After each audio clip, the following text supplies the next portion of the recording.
தமிழ்மறை அறக்கட்டளையின் சார்பாக 2024ஆம் ஆண்டிற்கான திருக்குறள் திருவிழாவில் ஏராளமான மாணவர்கள் ஆர்வத்துடன் பங்கேற்று திருக்குறள் ஒப்பிவித்தும் ஓவியம் வரைந்தும் தங்களின் திறமைகளை வெளிப்படுத்தினர். சென்னையை அடுத்த பூவிருந்தவல்லியில் உள்ள தனியார் திருமண மண்டபத்தில் தமிழ்மறை அறக்கட்டளையின் நிறுவன தலைவர் ஏழுமலை தலைமையில் நடைபெற்ற இந்த திருக்குறள் திருவிழாவில் சென்னை, காஞ்சிபுரம், திருவள்ளூர், செங்கல்பட்டு மாவட்டங்களில் பயிலும் மாணவ மாணவியர்கள் 200க்கும் மேற்பட்டவர்கள் கலந்து கொண்டனர்.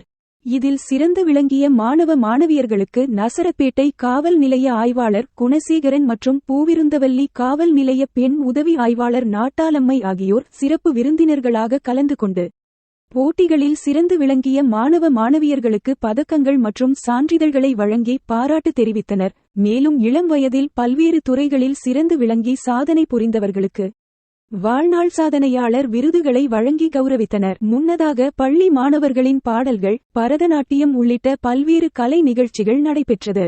மேலும் இந்த நிகழ்வின் போது தமிழ்மறை அறக்கட்டளையின் நிர்வாகிகள், சமூக ஆர்வலர்கள், மாணாக்கர்களின் பெற்றோர்கள் உள்ளிட்ட பலர் கலந்து கொண்டனர்.